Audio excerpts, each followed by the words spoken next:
إن الحمد لله نحمده ونستعينه ونستغفره ونعوذ بالله من شرور أنفسنا ومن سيئات أعمالنا. من يهده الله فلا مضل له ومن يضلل فلا هادي له.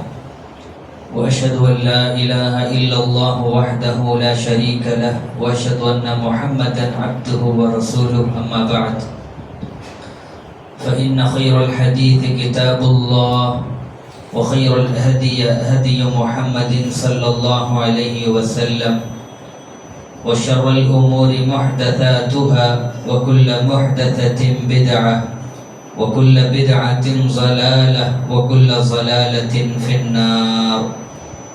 أعوذ بالله من الشيطان الرجيم. بسم الله الرحمن الرحيم. يا أيها الذين آمنوا اتقوا الله حق تقاته ولا تموتن إلا وأنتم مسلمون. يا أيها الناس اتقوا ربكم الذي خلقكم من نفس واحدة وخلق منها زوجها وبث منهما رجالا كثيرا ونساء واتقوا الله الذي تساءلون به والأرحام إن الله كان عليكم رقيبا. يا أيها الذين آمنوا اتقوا الله وقولوا قولا سديدا يصلح لكم أعمالكم ويغفر لكم ذنوبكم ومن يطع الله ورسوله فقد فاز فوزا عظيما. تمام قسم کی تعریفات وحدہ لا شریک خالق کائنات مالک ارض و سما کے لیے. لاکھوں کروڑوں درود و سلام ہو اس ہستی اقدس و مقدس پر جن کا نام نامی اسم گرامی محمد رسول اللہ صلی اللہ علیہ وسلم ہے. حضرات، جس عنوان کا مجھے مکلف بنایا گیا ہے وہ عنوان ہے حقیقت خرافات میں کھو گئی. اقبال نے کہا تھا تمدن تصوف شریعت کلام بتانے عجم کے پجاری تمام. یہ امت روایات میں کھو گئی حقیقت خرافات میں کھو گئی. آج امت مسلمہ کو دیکھا جاتا ہے تو بہت زیادہ افسوس، بہت زیادہ پریشانی ہوتی ہے. اس لیے کہ نبی صلی اللہ علیہ وسلم نے امت مسلمہ کو جو طریقہ بتایا تھا، جو سنتیں بتائی تھیں، جو راستہ بتایا تھا، آج امت نے اس راستے سے انحراف کیا ہوا ہے. امت اس طریقے سے پیٹ پھیر کر بھاگ رہی ہے.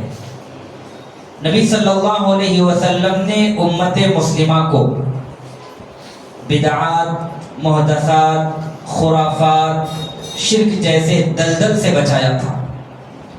نبی صلی اللہ علیہ وسلم نے لوگوں کو پکڑ پکڑ کر تاریکی سے نکال کر روشنی کی طرف لے آیا تھا. نبی صلی اللہ علیہ وسلم نے بتانے باطلہ سے نکال کر امت کو اللہ رب العالمین کی بندگی سے جوڑ دیا تھا. لیکن آج افسوس کا مقام ہے نبی علیہ الصلوۃ والسلام کے ان فرامین کو اور فرمودات کو امت مسلمہ بھلا بیٹھی ہے. آج امت مسلمہ میں ہر اعتبار سے بدعتیں، خرافاتیں پائی جاتی. یہ بدعات، یہ خرافات مہینوں کی مناسبت سے الگ الگ ہیں، سال و ایام، ماہ کے اعتبار سے الگ الگ پائے جاتے ہیں. اب ہم جس دور سے گزر رہے ہیں وہ دور ماہ رجب کا دور ہے. رجب کی مہینوں کی مناسبت سے بھی امت مسلمہ میں بدعتیں، خرافات پائی جاتے. میں انشاءاللہ ایک دو باتیں آپ کے سامنے بیان کر کے رجب کی بدعات پر آنا چاہتا ہوں. ابھی ہم کل کا دن گزارے. کل کے دن کو عیسائیوں کے نزدیک کرسمس ڈے کے نام سے جانا جاتا ہے. آج افسوس کا مقام ہے مسلمان بھی غیر مسلموں کے اعیاد میں ان کی عیدوں میں بنفس نفیس شریک ہو رہے ہیں۔ آج امت مسلمہ کا اکثر طبقہ نئے سال کی آمد کے موقع پر نہ صرف خوشی مناتا ہے بلکہ غیر مسلموں کے خصوصاً عیسائیوں کے خوشیوں میں شریک ہو کر ہیپی کرسمس ڈے کے نام سے مبارکبادی دے رہا ہے۔ حضرات یاد رکھیں، عیسائیوں کا اللہ رب العالمین کے سلسلے میں جو عقیدہ ہے وہ بہت زیادہ افراط و تفریط کا پایا جاتا ہے۔ عیسائیوں کا یہ عقیدہ ہے عیسیٰ کے تعلق سے عیسیٰ اللہ ہے، نعوذ باللہ۔ عیسائیوں کا عقیدہ ہے حضرت عیسیٰ ہی اللہ رب العالمین ہے۔ بعض عیسائیوں کا یہ عقیدہ ہے عیسیٰ اللہ کے بیٹے ہیں۔ بعض عیسائیوں کا عقیدہ ہے حضرت عیسیٰ علیہ السلام ثالث ثلاثہ ہیں، یعنی تین خداؤں میں خدا ہیں۔ قرآن مجید کا اگر مطالعہ کیا جائے تو یہ بات روز روشن کی طرح آیا ہوتی ہے۔ حضرت عیسیٰ علیہ السلام اللہ کے نبی اور رسول ہیں۔ حضرت عیسیٰ اللہ تعالیٰ نہیں ہے، حضرت عیسیٰ اللہ تعالیٰ کے بیٹے نہیں ہیں۔ قرآن مجید فرماتا ہے قل هو اللہ احد اللہ الصمد لم یلد ولم یولد ولم یکن له کفوا احد۔ اس آیت کریمہ میں اس سورہ مبارکہ میں اللہ رب العالمین نے یہ بیان فرمایا اس کائنات کا رب اللہ ہے، اس کائنات کو تخلیق کرنے والا اللہ ہے۔ اللہ تعالیٰ ایک ہے، وہ بے نیاز ہے، اس کی کوئی اولاد نہیں، نہ اس کے ماں باپ ہیں۔ قرآن مجید میں اللہ رب العالمین نے ایک مقام پر حضرت آدم اور حضرت عیسیٰ کی تخلیق کو مماثلت قرار دیا، فرمایا ان مثل عیسیٰ عند اللہ کمثل آدم خلقه من تراب ثم قال له کن فیکون۔ اے لوگوں، حضرت عیسیٰ کی تخلیق کی مثال حضرت آدم علیہ السلام کی مثال کی طرح ثم قال له کن فیکون۔ اللہ رب العالمین نے حضرت آدم کو مٹی سے پیدا کیا، ثم قال پھر کہا کن فیکون ہو جا، چنانچہ وہ ہو گئے۔ یعنی اللہ رب العالمین اب بتا رہا ہے اللہ تعالیٰ نے حضرت آدم کو مٹی سے پیدا کیا اور کلمہ کن کے ذریعے سے پیدا کیا۔ یہی مسئلہ حضرت عیسیٰ کے ساتھ ہے۔ حضرت عیسیٰ کی تخلیق بھی مٹی سے ہوئی ہے، حضرت عیسیٰ کی تخلیق مٹی سے بھی، یہ پہلی مماثلت، اللہ نے آدم کو مٹی سے پیدا کیا اور حضرت عیسیٰ کو بھی اللہ نے مٹی سے پیدا کیا۔ دوسری مماثلت، حضرت آدم علیہ السلام بغیر ماں اور باپ کے پیدا ہوئے، اللہ تعالیٰ نے حضرت آدم کو اپنے ہاتھوں سے پیدا کیا۔ حضرت آدم کی نہ کوئی والدہ اور نہ کوئی ان کا باپ تھا۔ یہی مسئلہ حضرت عیسیٰ کے ساتھ ہے۔ حضرت عیسیٰ علیہ السلام بھی بغیر باپ کے پیدا ہوئے۔ قرآن مجید میں اللہ رب العالمین نے اس کا نقشہ کھینچا ہے۔ جب مریم علیہ السلام یعنی عیسیٰ کی والدہ نے جب بچہ جنا، حضرت عیسیٰ پیدا ہوئے، اہل قریہ اہل گاؤں ان کی ماں کے پاس آئے اور کہنے لگے یہ بچہ کہاں سے آیا جبکہ تمہاری شادی بھی نہیں ہوئی، تمہارا نکاح بھی نہیں ہوا۔ فاشارت الیہ، حضرت عیسیٰ نے، حضرت عیسیٰ کی ماں نے عیسیٰ کی طرف اشارہ کیا، کہا اس بچے سے پوچھو۔ قالوا کیف نکلم من کان فی المہد صبیا، قوم والوں نے کہا اے مریم تم کہہ رہی ہو بچے سے بات کریں، بھلا بتاؤ بچہ دودھ پینے والا ہے، چھوٹا بچہ ہے، شیرخوار بچہ ہے، بات کیسے کر پائے گا، یہ زبان کیسے کھولے گا؟ اس وقت حضرت عیسیٰ علیہ السلام کو اللہ نے قوت گویائی عطا فرمائی۔ حضرت عیسیٰ بول پڑے انی عبد اللہ آتانی الکتاب وجعلنی نبیا، اے لوگوں میں اللہ کا بندہ ہوں اور اللہ رب العالمین مجھے کتاب عطا کرنے والا ہے اور نبی بنانے والا ہے۔ تو یہ دوسری مماثلت ہے حضرت عیسیٰ اور آدم کی تخلیق میں۔ تیسری مماثلت یہ ہے اللہ رب العالمین نے آدم کو لفظ کن کے ذریعے سے پیدا کیا، اللہ نے مٹی کے ذریعے سے آدم کا پتلا بنایا اور کہا کن ہو جا فیکون، حضرت آدم پیدا ہوئے۔ یہی مسئلہ حضرت عیسیٰ علیہ السلام کا بھی ہے۔ اللہ رب العالمین نے لفظ کن کے ذریعے سے یعنی جبریل علیہ السلام حضرت مریم کی گردن پر پھونک مارتے ہیں اور لفظ کن کے ذریعے سے حضرت عیسیٰ مریم کے مادر رحم میں قرار پاتے ہیں تو حضرت عیسیٰ کی تخلیق بھی لفظ کن کی ہی ذریعے ہوئی ہے۔ تو ان تمام تر دلائل سے یہ بات معلوم ہوتی ہے حضرت عیسیٰ علیہ السلام اللہ کے بندے اور اس کے رسول ہیں۔ حضرت عیسیٰ علیہ السلام کی پیدائش ہوئی ہے، یہ بھی اللہ کے بندے ہیں۔ جب یہ اللہ کے بندے ہیں، اس کے رسول ہیں، تو اللہ ہونا ثابت نہیں ہوتا۔ اس سے معلوم ہوتا ہے حضرت عیسیٰ اللہ نہیں ہے، اور اس سے یہ بات بھی معلوم ہوتی ہے حضرت عیسیٰ اللہ تعالیٰ کے بیٹے نہیں، حضرت مریم کے بیٹے ہیں حضرت عیسیٰ علیہ السلام۔ اتنے دلائل کے باوجود بھی آج افسوس ہوتا ہے امت مسلمہ کا وہ نوجوان طبقہ جو کالجوں میں عصری تعلیم سے آراستہ ہو رہا ہے، امت کا وہ نوجوان طبقہ جو عیسائیوں کے ساتھ گفت و شنید کرتا ہے، امت مسلمہ کا وہ طبقہ، خصوصاً نوجوانوں کا وہ طبقہ جو کمپنیوں میں جاب کرتا ہے، کرسمس ڈے کے دن وہ عیسائیوں کو خوشخبری دیتا ہے، عیسائیوں کو مبارکبادی دیتا ہے، ہیپی کرسمس ڈے۔ حضرات یاد رکھیں، ان غیر مسلموں کی عیدوں میں شریک ہونا، ان کو مبارکبادی دینے کا مطلب یہ ہے ہمارا بھی عقیدہ خفیہ طور پر یہ بن رہا ہے، ہم بھی اس بات کا اقرار کر رہے ہیں یقیناً حضرت عیسیٰ اللہ تعالیٰ کے بیٹے ہیں، جبکہ قرآن کی روح سے اس بات کا رد ہوتا ہے حضرت عیسیٰ علیہ السلام اللہ کے بیٹے نہیں ہیں۔ تو یہ خرافات، یہ بدعات امت مسلمہ کے نوجوان طبقوں میں پائے جاتے ہیں۔ امت مسلمہ کا اکثر طبقہ حضرت عیسیٰ کی پیدائش کے وقت خوشیوں کا اظہار نہ صرف کرتا ہے بلکہ خوشی کی مبارکبادی بھی دیتا ہے۔ اسی طرح ہمارے مسلمانوں میں جو بدعتیں پائی جاتی ہیں، ایک بدعت ہے رجب کی بدعت۔ امت کا کوئی طبقہ کسی بھی پہلو سے بدعتوں سے خالی نہیں۔ رمضان آ جائے رمضان کی بدعتیں، شوال آ جائے شوال کی بدعتیں، ربیع الاول آ جائے ربیع الاول کی بدعتیں، ماہ رجب بھی ان بدعتوں سے خالی نہیں۔ حضرات افسوس کا مقام ہے مسلمان کس راہ کی جانب جا رہے ہیں، رسول اللہ صلی اللہ علیہ وسلم نے ان کو کس دین سے روشناس کروایا، کس اسلام کی طرف نبی علیہ السلام نے ان کو لے آیا تھا۔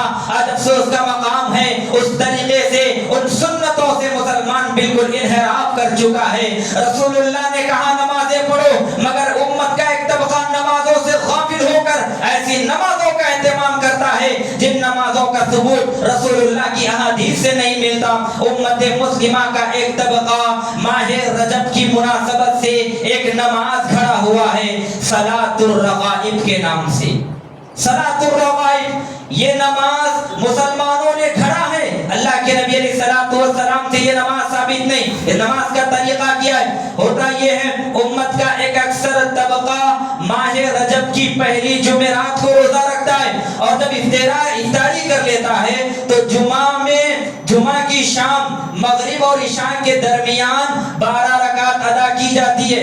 اس اعتبار سے اس طریقے سے ادا کی جاتی ہے، ہر رکعت میں سورۃ الفاتحہ کو پڑھا جاتا ہے، اور پہلی رکعت میں سورۃ القدر کو پڑھا جاتا ہے 3 مرتبہ، اور 12 مرتبہ قل هو اللہ احد کو پڑھا جاتا ہے۔ پھر نماز کے بعد جب نماز سے فارغ ہو تو 70 مرتبہ پیارے نبی علیہ السلام 70 مرتبہ پیارے نبی علیہ السلام پر درود بھیجا جاتا ہے۔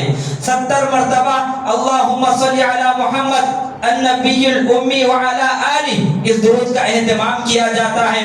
پھر سجدے میں چلا جاتا ہے، پھر سجدے میں 70 مرتبہ اس دعا کا اہتمام کیا جاتا ہے، سبوح قدوس رب الملائکۃ والروح۔ پھر سجدے سے سر اٹھاتے ہیں اور 70 مرتبہ یہ دعا پڑھتے ہیں، رب اغفر وارحم وتجاوز عما تعلم انک انت العزیز الاعظم۔ اس دعا کو پڑھا جاتا ہے۔ کہا جاتا ہے یہ نماز پڑھنے کے بعد جب وہ بندہ کوئی دعا کر لے اللہ تعالیٰ اس کی دعا کو قبول فرما لیتا ہے۔ حضرات یہ حدیث سے استدلال کرتے ہوئے اسی طرح ایک اور حدیث اللہ کے نبی نے فرمایا ان شہر رجب شہر اللہ، رجب کا مہینہ اللہ کا مہینہ ہے، وشعبان شہری، اور شعبان کا مہینہ میرا مہینہ ہے، ورمضان الشہر امتی، اور رمضان کا مہینہ میری امت کا مہینہ ہے۔ ان حدیثوں سے استدلال کرتے ہوئے امت مسلمہ کا اکثر طبقہ رجب کے مہینوں میں صلاۃ الرغائب جیسی بدعت کو انجام دیتا ہے۔ اب آئے ذرا دیکھیں اس حدیث کا حوالہ کیا ہے، حدیث صحت کے اعتبار سے کیا درجہ رکھتی ہے۔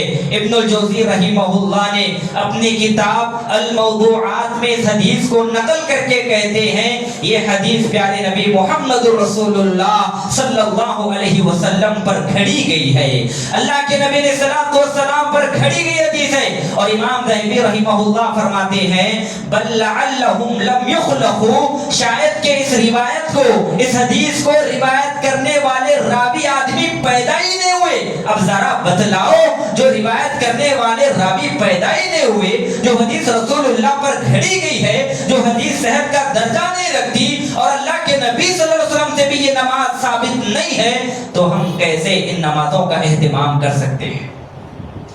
اللہ کے نبی علیہ الصلوۃ والسلام نے امت کو 5 وقت کی فرض نمازوں کی تلقین فرمائی ہے۔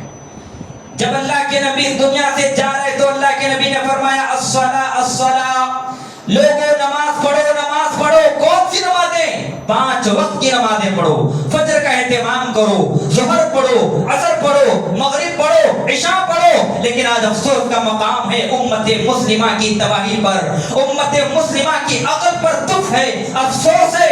اللہ کے نبی نے 5 نمازیں پڑھنے کا حکم دیا، مسلمان ان نمازوں سے راہ فرار اختیار کر رہا ہے۔ اگر دیکھنا ہو تو نمازوں کی طرف آؤ، نمازوں کے اوقات میں آ کر دیکھو۔ نماز فجر چیر کر کہتی ہے اے غافل مسلمان کہاں ہے؟ کیا تم نرم و گداز بستروں کی لپیٹ کے حوالے ہو گئے؟ کیا تمہیں اللہ کے رسول صلی اللہ علیہ وسلم کا قول یاد نہیں رہا؟ فجر ظہر عصر مغرب عشاء آ کر دیکھ لو، ہماری مسجدیں شکوہ گناہ ہیں، شکایتیں کر رہی ہیں۔ اے ممبر و محراب کو سنبھالنے والوں، اے مسجدوں کو پر کرنے والوں، کہاں کھو گئے؟ یہی وجہ ہے آج ہماری غفلتوں کی وجہ سے آج ہماری مسجدوں پر قبضہ ہو رہا ہے۔ آج ایک بابری مسجد ہم سے کیا چلی گئی، ہم سارے ہندوستان میں باویلا مچا رہے ہیں۔ ہماری مسجد چلی گئی، مسجد چلی گئی۔ حضرات آپ کو جان کر حیرانگی ہوگی، ایک بابری مسجد نہیں، ایسے سینکڑوں مسجد ہیں جو آج پورے بند ہیں، آج وہ مقفل ہیں، آج وہاں پر جانوروں کا بسیرا ہو چکا ہے۔ وجہ کیا ہے؟ وجہ خود ہم ہیں۔ مسلمانوں نے نمازوں، مسلمانوں نے مسجدوں کو تعمیر تو کیا مگر مسجدوں کو آباد نہیں رکھا، مسجدوں میں نماز پڑھنا گوارا نہیں کیا۔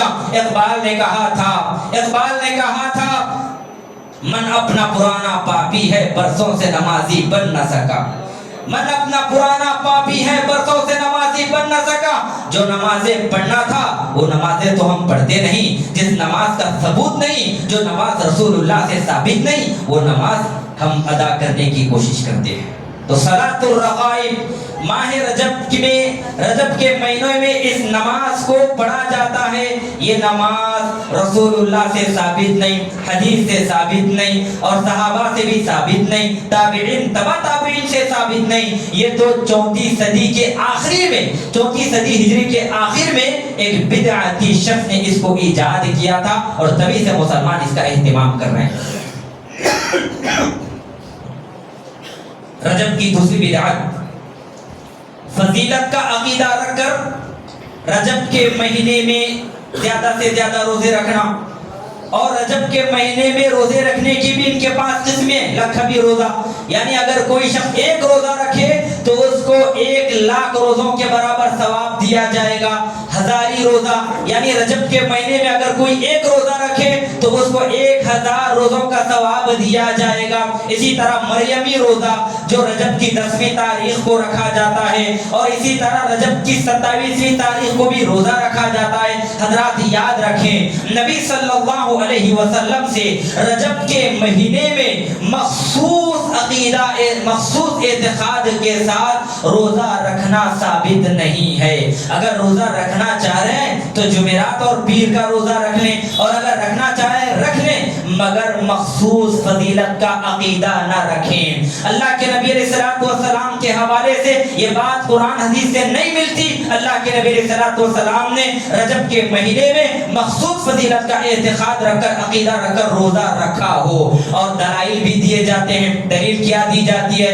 کہا جاتا ہے اللہ کے نبی علیہ السلام نے فرمایا ان رجب شہر عظیم، رجب بہت بڑا عظیم مہینہ ہے، جو شخص ایک دن کا روزہ رکھے اس کے لیے 1000 روزوں کا ثواب لکھ دیا جاتا ہے، اور جو شخص رجب کے 2 دن کا روزہ رکھے اس کے لیے 2000 روزوں کا ثواب لکھ دیا جاتا ہے، اور جو شخص 3 روزے رکھے رجب کے دن کے اس کے لیے 3000 روزوں کا ثواب لکھ دیا جاتا ہے، اور جو شخص 7 روزے رکھے رجب کے مہینے کے جہنم کے دروازے اس سے بند کر دیے جاتے ہیں، اور جو 8 روزے رکھے جنت کے دروازے اس کے لیے کھول دیے جاتے ہیں، اور جو شخص 15 دن کے روزے رکھے رجب کے اس سے کہا جاتا ہے، اعلان کرنے والا اعلان کرتا ہے کہ تمہاری نیکیاں تمہاری برائیاں اب نیکیوں میں تبدیل ہو گئی۔ استغفر اللہ۔ اس حدیث کا حوالہ دے کر، اس حدیث کو منبر و محراب سے بیان کر کے لوگوں کو رجب کے مہینے میں روزے رکھنے پر ابھارا جاتا ہے، جبکہ اس حدیث کو اگر دیکھا جائے تو پتہ چلتا ہے یہ روایت بھی موضوع ہے۔ محمد رسول اللہ صلی اللہ علیہ وسلم پر کھڑی گئی ہے۔ اللہ کے نبی علیہ السلام نے اس حدیث کو نہیں کہا، یہ قول پیارے نبی علیہ السلام کا نہیں ہے۔ ابن الجوزی رحمہ اللہ نے اس موضوع روایت کو اپنی کتاب الموضوعات میں نقل کر کے کہتے ہیں هذا موضوع علی رسول اللہ صلی اللہ علیہ وسلم، یہ حدیث بھی رسول اللہ صلی اللہ علیہ وسلم پر کھڑی گئی ہے۔ اسی طرح ایک اور روایت پیش کی جاتی ہے، اللہ کے نبی نے فرمایا من صام یوما من رجب وصلى فيه 4 رکعات، آپ نے فرمایا جو شخص رجب کے 1 دن کا روزہ رکھے اور اس دن 4 رکعت نماز ادا کرے، پہلی رکعت میں 100 مرتبہ آیت الکرسی کا اہتمام کرے، اور دوسری رکعت میں وفي الركعة الثانية، دوسری رکعت میں 100 مرۃ قل هو الله احد، 100 مرتبہ قل هو الله احد پڑھے، لم يمت حتى يرى مقعده من الجنہ، وہ شخص جب مرے گا تو جنت میں اپنا ٹھکانہ دیکھ لے گا۔ لم یمت، وہ نہیں مرے گا جب تک کہ وہ اپنا ٹھکانہ جنت میں نہ دیکھ لے۔ اس روایت کو پیش کر کے رجب کے مہینے میں روزہ رکھا جاتا ہے۔ حضرات یاد رکھیں یہ روایت بھی موضوع ہے، یہ روایت بھی پیارے نبی محمد رسول اللہ صلی اللہ علیہ وسلم سے ثابت نہیں۔ ابن الجوزی رحمہ اللہ فرماتے ہیں یہ حدیث بھی رسول اللہ پر گھڑی گئی ہے، موضوع ہے، وفیہ مجاہیل، اور اس روایت میں جو راوی پائے جاتے ہیں وہ اکثر مجہول ہیں، یعنی ان راویوں کا نام کسی کو نہیں پتا، وہ تو الگ بات ہے، لوگ آ گئے اور اس روایت کو گھڑنے لگے اور اس پر عمل کیا جانے لگا، تو پتا چلا رجب کے مہینے میں مخصوص عقیدہ رکھ کر، فضیلت کا عقیدہ رکھ کر روزے رکھنا یہ رسول اللہ صلی اللہ علیہ وسلم سے ثابت نہیں ہے، یہ بدعت ہے۔ رجب کی بدعتوں میں سے ایک بدعت اسراء اور معراج کا دن قرار دے کر 27ویں رجب کو اس میں جشن منانا۔ امت مسلمہ کا ایک طبقہ یہ کہتا ہے رسول اللہ صلی اللہ علیہ وسلم پر، یعنی اللہ کے نبی علیہ السلام کو جو اسراء اور معراج کرائی گئی وہ 27ویں رجب کو، رجب کی 27 تاریخ کو، چنانچہ وہ لوگ رجب کی 27 تاریخ کو رات کو مسجدوں کو چراغاں کرتے ہیں، مسجدوں کو روشن کرتے ہیں، قمقمے لگاتے ہیں، مسجد کو دھوتے ہیں، مسجد کو معطر کرتے ہیں، مسجد کو صاف پاک رکھتے ہیں۔ مسجد کو پاک رکھنا، صاف رکھنا، معطر رکھنا یہ حدیث سے ہے، یہ قرآن مجید خود فرماتا ہے۔ اللہ رب العالمین نے فرمایا انطہر بیتی للطائفین والعاکفین والرکع السجود، اے ابراہیم، اے اسماعیل، تم میرے گھر کو طواف طواف کرنے والوں کے لیے، حج کرنے والوں کے لیے، عمرہ کرنے والوں کے لیے پاک رکھو، صاف رکھو۔ اور پیارے نبی علیہ الصلوۃ والسلام نے بھی فرمایا، حضرت عائشہ فرماتی ہیں، امر رسول اللہ صلی اللہ علیہ وسلم ببناء المسجد، اللہ کے نبی نے مسجدوں کو بنانے کا حکم دیا،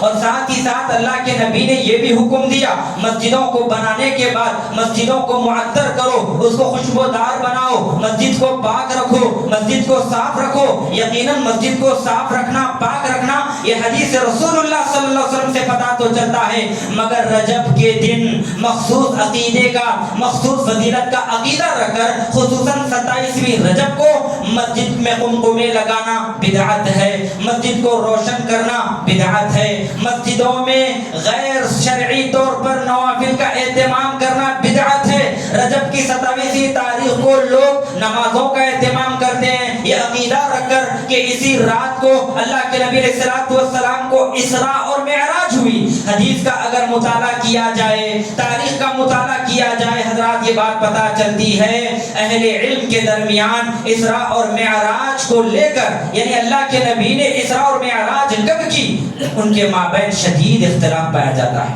اہل علم کے مابین شدید اختلاف ہے، اسراء اور معراج کون سے تاریخ کو ہوئی؟ ابن حجر اسقلانی رحمہ اللہ اپنی کتاب فتح الباری میں تقریباً 10 یا 12 اقوال نقل کیے۔ اللہ کے نبی علیہ الصلوۃ والسلام نے کب اسراء اور معراج کی؟ چنانچہ لکھتے ہیں اسراء اور معراج کا واقعہ ہجرت سے 1 سال پہلے ربیع الاول کے مہینے میں پیش آیا۔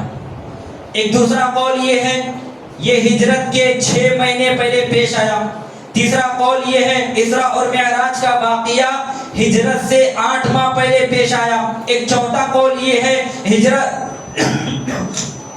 اسراء اور معراج کا واقعہ ہجرت سے 11 مہینے پہلے پیش آیا۔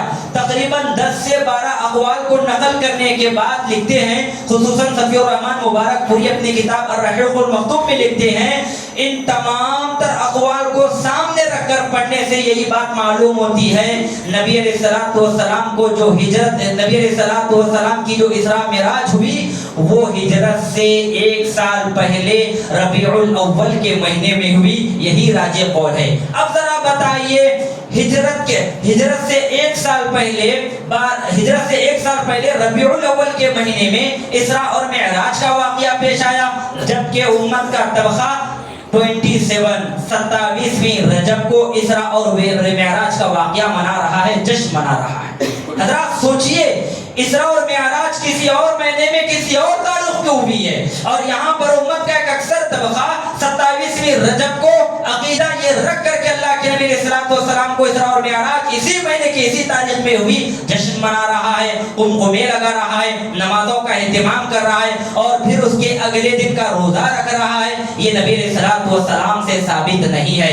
چلے ولو بالفرض اگر مان بھی لیا جائے نبی علیہ الصلوۃ والسلام کی اسراء اور معراج رجب کی 27ویں تاریخ کو بھی، اس سے یہ کہاں ثابت ہوتا ہے کہ 27ویں رجب کی رات کو نمازوں کا اہتمام کیا جائے، قمقمے لگائے جائیں، بلب لگایا جائے، اس کے اگلے دن کا روزہ رکھا جائے؟ یہ رسول اللہ سے ثابت نہیں ہے، صحابہ سے ثابت نہیں، تابعین سے ثابت نہیں، اور تبع تابعین سے بھی ثابت نہیں ہے۔ تو پتہ چلا اسراء اور معراج کے واقعے کو لے کر 27ویں رجب کو جشن منانا، نمازوں کا اہتمام کرنا، اس کے اگلے دن کا روزہ رکھنا، یہ رسول اللہ سے ثابت نہیں، اور نہ اللہ کے نبی نے حکم دیا، نہ صحابہ کرام نے ایسا کیا ہے۔ اسی طرح رجب کی بدعات میں سے ایک بدعت رجب کے کونڈے ہیں، اور یہ مسلمانوں میں بڑے دھوم سے منائے جاتے ہیں۔ رجب کے کونڈے کا مطلب مسلمان کا ایک طبقہ 22 رجب کو کھیر، پوری اور مختلف قسم کے شیرینی مٹھائیاں بنا کر اس کو کھاتے ہیں۔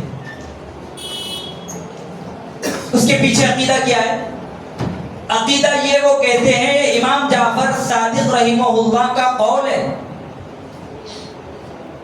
انہوں نے کہا جو شخص 22 رجب کو میرے نام کی نظر کے طور پر کونڈے کرتا ہے، یعنی کھیر بناتا ہے، پوری بناتا ہے، مختلف قسم کے مٹھائیاں بنا کر کھاتا ہے، تقسیم کرتا ہے، تو جب وہ دعا کرے اللہ سے اور اگر اس کی دعا قبول نہ ہو تو کل قیامت کا دن ہوگا اور میرا دامن ہوگا۔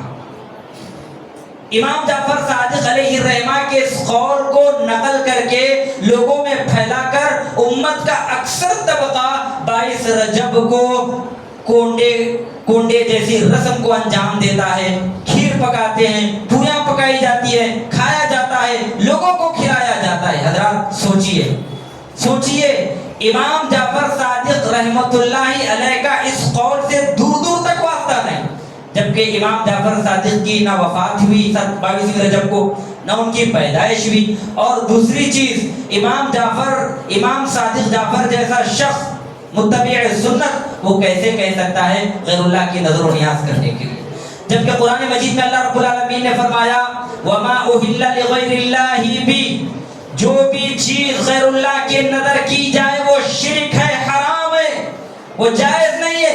پیارے نبی محمد رسول اللہ صلی اللہ علیہ وسلم نے بھی غیر اللہ کے نظر و نیاز کرنے سے امت کو روکا ہے۔ امام جعفر صادق یہ کوئی الہ تو نہیں ہے، یہ تو غیر اللہ ہے۔ غیر اللہ کے نام پر نظر کرنا، نیاز کرنا شرعی روح سے، شریعت کے اعتبار سے حرام ہے، ناجائز ہے، اور یہ مشرکوں کا، کافروں کا، فاسقوں کا، بدکاروں کا شیوا اور طریقہ رہا ہے۔ اب سوال پیدا ہوتا ہے جب یہ قول امام جعفر سے ثابت ہی نہیں ہے، 22ویں رجب کو کونڈے میں کھیر پکانا، پوری پکانا یہ ثابت ہی نہیں ہے، تو امت کا اکثر طبقہ اس بدعت میں، اس خرافات میں مبتلا کیوں ہیں؟ حضرات یاد رکھیں، حقیقت میں 22 رجب یہ حضرت امیر معاویہ رضی اللہ تعالیٰ عنہ کی وفات کا دن ہے۔ امیر معاویہ رضی اللہ تعالیٰ عنہ کی وفات کا دن ہے۔ در حقیقت شیعہ حضرات امیر معاویہ رضی اللہ تعالیٰ عنہ کی وفات کے دن کو جشن میں تبدیل کرنے کے لیے ان کی وفات کے دن کے وقت کھیر، پوری، مٹھائیاں تقسیم کر کے نہ صرف کھائے تھے بلکہ لوگوں کو بھی کھلایا تھا۔ یہی شیعہ کے جو طریقے ہیں بدقسمتی سے مسلمانوں کے اندر داخل ہو چکے ہیں۔ رجب کے 22 رجب کے کونڈے در حقیقت یہ امام جعفر صادق کا اس سے قول کا دور دور کا واسطہ نہیں ہے، بلکہ حضرت امیر معاویہ کی وفات کے دن کو خوشی منانے کے لیے یہ لوگ 22 رجب کو کونڈے بناتے ہیں، کونڈے جیسے رسم انجام دیتے ہیں۔ تو حضرات یہ ماہ رجب کے بدعات ہمارے آج مسلمانوں میں پائے جاتے ہیں، اور اس سلسلے میں ضعیف احادیث کا سہارا لیا جاتا ہے، موضوع روایات کا سہارا لیا جاتا ہے جان بوجھ کر، حالانکہ معلوم ہے رسول اللہ سے اس کا کوئی واسطہ نہیں، رسول اللہ کا قول نہیں۔ پیارے نبی محمد رسول اللہ صلی اللہ علیہ وسلم نے فرمایا لا تکذبوا علی فإنه من کذب علی فلیلج النار۔ ممبر و محراب سے، علماء سو کی جانب سے، پیٹ پالتو علماء کی جانب سے ممبر و محراب کا استعمال کر کے ان موضوع روایات کو بیان کیا جاتا ہے، من گھڑت قصے کہانیوں کو بیان کیا جاتا ہے، لوگوں کو گمراہ کرنے کا ذریعہ بنا جاتا ہے، لوگوں کو نور سے، روشنی سے اٹھا کر تاریکیوں میں اور اندھیروں میں ڈالنے کا ایک کام کیا جاتا ہے۔ پیارے نبی علیہ الصلوۃ والسلام نے فرمایا لا تکذبوا علی، اے لوگوں مجھ پر جھوٹ نہ باندھو، مجھ پر جھوٹ نہ بولو، فإنه من کذب علی، اس لیے کہ جو شخص مجھ پر جھوٹ باندھتا ہے فلیلج النار، اس کا ٹھکانہ جہنم ہے، کل قیامت کے دن وہ جہنم میں داخل ہوگا۔ ایک حدیث میں پیارے نبی علیہ الصلوۃ والسلام نے فرمایا من کذب علی متعمدا فلیتبوأ مقعدہ من النار، جو شخص جان بوجھ کر مجھ پر جھوٹ باندھے، مجھ پر تہمت لگائے، فلیتبوأ مقعدہ من النار، تو اپنا ٹھکانہ جہنم میں بنا لے۔ احادیث ہمیں بتاتی ہے پیارے نبی علیہ الصلوۃ والسلام پر جھوٹ باندھنا در حقیقت جہنم کو اپنا ٹھکانہ بنانے کے مترادف ہے۔ یہ سب بدعات ہیں، محدثات ہیں، خرافات ہیں۔ پیارے نبی علیہ الصلوۃ والسلام نے فرمایا من عمل عملا لیس علیہ امرنا فہو رد، یہ ضابطہ ہمارے درمیان موجود ہونا چاہیے۔ رسول اللہ صلی اللہ علیہ وسلم کی حدیث ہمارے لیے معیار ہے. آپ نے فرمایا جو شخص ایسا عمل کرے جس پر ہمارا حکم نہ ہو, جو ایسا عمل کرے جس پر ہمارا قول نہ ہو, فَهُوَ رَدٌّ, وہ عمل قابل مردود ہے. اب ذرا آئے دیکھیں ماہ رجب کی بدعات کو اس حدیث کے تناظر میں تولنے کی کوشش کریں. صلاۃ الرغائب, جو نماز ادا کی جاتی ہے, رسول اللہ نے اس کا حکم نہیں دیا, اللہ کے نبی نے اس نماز کا اہتمام نہیں کیا, تو یہ نماز مردود ہے, یہ نماز رد کی جائے گی. رجب کے کونڈے اللہ کے نبی علیہ الصلوۃ والسلام کا حکم نہیں ہے, ایسا عمل ہے جس کو رسول اللہ نے نہیں کیا اور نہ اللہ کے نبی نے اس کو کرنے پر ابھارا ہے, لہذا یہ عمل بھی مردود ہے. اسی طرح رجب کے مہینے میں مخصوص عقیدے کا, فضیلت کا عقیدہ رکھ کر رجب کے روزے رکھنا یہ بھی بدعت ہے. اللہ کے نبی علیہ الصلوۃ والسلام سے یہ بھی ثابت نہیں ہے. آپ نے فرمایا من عمل عملا لیس علیہ امرنا فهو رد. بدعت سے بچنا یہ اہل حدیثوں کا شیوا ہے, بدعت سے بچنا یہ اہل حدیثوں کا شیوا ہے. روئے زمین پر اہل حدیث ہی وہ جماعت ہے اللہ کی قسم سے جو بدعتوں سے اپنے آپ کو نہ صرف دور رکھتی ہے بلکہ امت کے فرد کو بدعت سے بچانے کی کوشش کرتی ہے. اور اس لیے کہ پیارے نبی علیہ الصلوۃ والسلام نے خود فرمایا کل محدثۃ بدعۃ وکل بدعۃ ضلالہ وکل ضلالۃ فی النار. ہر وہ بات جو دین میں گھڑی گئی ضلالہ, گمراہ ہے, کل ضلالۃ فی النار, اور ہر گمراہ انسان کو جہنم میں لے جانے والی ہے. پیارے نبی علیہ الصلوۃ والسلام نے بدعات سے, محدثات سے, خرافات سے, واہیات سے, بکواس سے بچنے کی تلقین فرمائی ہے. ماہ رجب کی یہ جو بدعتیں ہیں وہ بھی محض بدعت ہے, خرافات ہے, نبی علیہ الصلوۃ والسلام سے اس کا کوئی ثبوت فراہم نہیں ہوتا. تو محترم حضرات, ماہ رجب کی بدعات سے متعلق چند باتیں قرآن و حدیث کی روشنی میں ہم نے آپ کے سامنے بیان کرنے کی کوشش کی. اللہ سے دعا ہے اللہ تعالی ہم تمام کو بدعات, محدثات, خرافات سے بچنے کی توفیق عطا فرمائے اور خالص نبی علیہ الصلوۃ والسلام کی سنت پر زندگی گزارنے کی توفیق عطا فرمائے. آمین. وآخر دعوانا الحمدللہ رب العالمین.